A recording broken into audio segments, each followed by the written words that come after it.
अल फलाह university. कुछ याद आया होगा?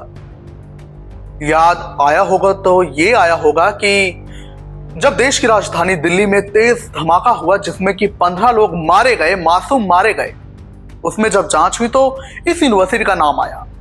कहा गया कि आतंकी मॉड्यूल से जुड़ी यूनिवर्सिटी है और यहीं से वो आतंकी डॉक्टर निकले।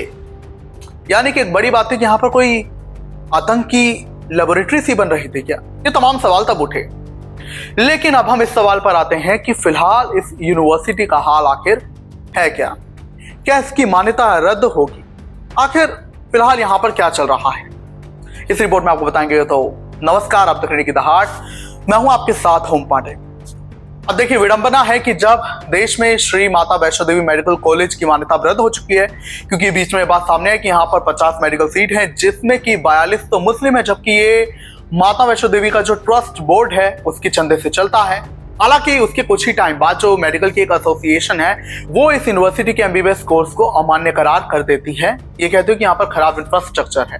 हालांकि देश में कई मेडिकल कॉलेज का खराब इंफ्रास्ट्रक्चर है, लेकिन एक ऐसी यूनिवर्सिटी, अल फलाह यूनिवर्सिटी, उसकी अभी तक मान्यता रद्द नहीं हुई है जहां से आतंकी डॉक्टर निकले, उनका कनेक्शन यहां से जांचा गया और ऐसे कई थे जो उस मॉड्यूल से, टेरर मॉड्यूल से जुड़े थे।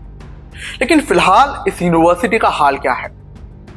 तो देखिए, बड़ी खबर आई है कि अब चूंकि यूनिवर्सिटी बदनाम बहुत हुई इस धमाके के बाद, तो यहाँ पर जो छात्र हैं वो अब एडमिशन लेने से कतरा रहे हैं। जो स्टाफ था वो लगातार जो जांच एजेंसियां पूछताछ कर रही है उससे परेशान होकर अपनी नौकरी छोड़ चुका है, कहीं और जा चुका है। तो ऐसे में यूनिवर्सिटी जो है इस वक्त बहुत बड़ी दिक्कत से गुजर रही है। ना ही बच्चे आ रहे हैं, ना ही स्टाफ। अब ये कमी रहेगी तो कॉलेज या फिर यूनिवर्सिटी बंद होने के चांसेस बहुत ज्यादा हैं। लेकिन अभी जो भी है, जांच एजेंसी अपनी जांच कर रही है। और अगर बात करें इस चीज की कि अभी तक ये अमान्य करार क्यों नहीं की गई है, इसकी मान्यता रद्द क्यों नहीं की यूजीसी ने इतने बड़े जो है घटना और हादसे के बाद, तो इसी पर कहा जा रहा है कि अभी जांच चल रही है और जैसे जांच के बाद जो है तमाम बातें सामने आएंगी तो फिर फैसला लिया जाएगा। लेकिन अभी क्या चल रहा है इस यूनिवर्सिटी में बता रहे हैं। तो देखिए, फिलहाल तो जांच चल रही है, लेकिन अब इतनी बड़ी क्षति हुई है तो यूनिवर्सिटी ने अपनी जो स्टाफ है, अपनी जो तमाम टीचर्स हैं, प्रोफेसर्स हैं, उन्हें ग्राउंड लेवल पर भेज दिया है कि आपको यूनिवर्सिटी की इमेज ग्राउंड लेवल पर जाकर सुधारनी है। इसके अलावा आपकी जानकारी के लिए बता दें कि अब सुरक्षा व्यवस्था की अगर मैं बात करूं इतनी बड़ी घटना के बाद, तो पुलिस यहां पर 3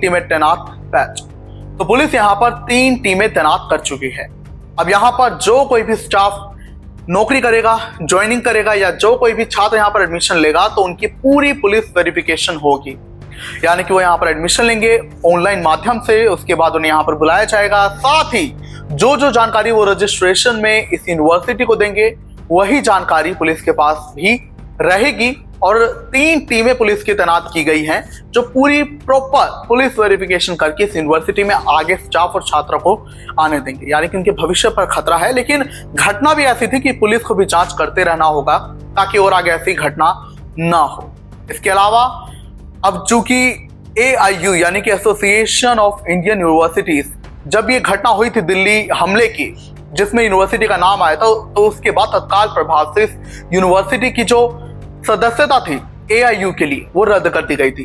AIU में होता क्या है कि तमाम जो उसके सदस्य होते हैं वो प्रचार कर पाते हैं AIU के जरिए अपना, और उस पोर्टल में जो है जानकारी उनकी रहती है। यानी कि AIU उनका एक ऐसा माध्यम बन जाता है जिससे यूनिवर्सिटी की जो है एक तरीके से एस्टेब्लिशमेंट यानी कि स्थापना और साथ ही जो प्रतिष्ठा है वो बनी रहती है और वो और आगे बढ़ती है।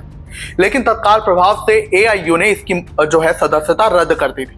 UGC बाद में फैसला लेगा। हालांकि NASC ने जो है, जो कि कॉलेज को एक्रेडिटेशन देता है A+, उसने UGC को इसी बारे में रिक्वेस्ट की। हालांकि अभी जांच चल रही है, लेकिन घटना में नाम तो आया था डॉक्टर मुजम्मिल, उमर, शाहीन, कितने सारे डॉक्टर थे जो इस आतंकी हमले के लिए जिम्मेदार थे। वो यही यूनिवर्सिटी में पढ़ा रहे थे या यहीं से पढ़कर गए थे, जिसके बाद ये सवाल उठा था कि आखिर क्या इस यूनिवर्सिटी में ऐसे आतंकी डॉक्टर आ कैसे गए? क्या इनका जो है बैकग्राउंड तलाशा नहीं गया यूनिवर्सिटी के द्वारा? और आखिर जब ये कुछ ऐसा खुफिया वहां पर कर रहे थे, आतंकी हमले से जुड़ा विस्फोटक बना रहे थे, तो ये सब यूनिवर्सिटी बर्दाश्त क्यों कर रही थी कि उन्होंने कुछ पता नहीं लगाया? ये सब उनकी नाक के नीचे आकर कैसे हो गया। और आखिर ऐसे आतंकी डॉक्टर जो थे वो अगर छात्रों को पढ़ा रहे होंगे तो क्या पढ़ा रहे होंगे, आतंक? ये तमाम सवाल तब उठे थे और इसी को लेकर अल फलाह यूनिवर्सिटी की बहुत ज्यादा बदनामी हुई थी।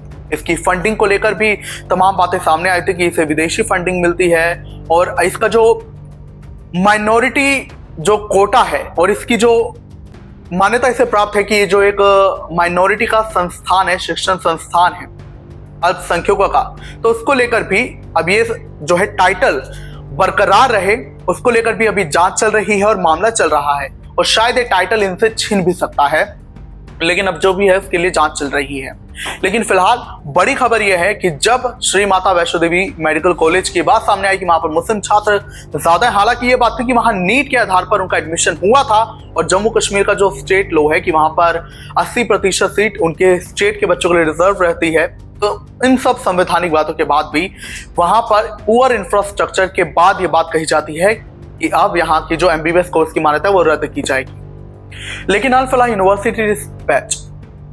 फलाह यूनिवर्सिटी से जहां इतने सारे आतंकी डॉक्टर निकले वो अभी तक खड़ी हुई है। हालांकि वो तो अपनी इमेज सुधार रही है और पुलिस भी वहां पर काम कर रही है, लेकिन अब जो भी है यही समझा जा सकता है कि अगर यूनिवर्सिटी निर्दोष थी, उनका कोई भी इस आतंकी हमले में रोल नहीं था, तो फिर एक शिक्षण संस्थान बंद क्यों करवाना और वहां पर अब बच्चों को पढ़ाई भी करनी दी जाए। लेकिन अभी जो भी है जांच के बाद ही सामने आएगा कि क्या इसका माइनॉरिटी टाइटल बरकरार रहता है, क्या ये अमान्य करार कर दी जाती है और आगे इसके भविष्य का क्या होता है या फिर यहाँ से पढ़े छात्रों के भविष्य का क्या होता है। क्या कहेंगे आप इस पर, कमेंट्स में जरूर बताएं।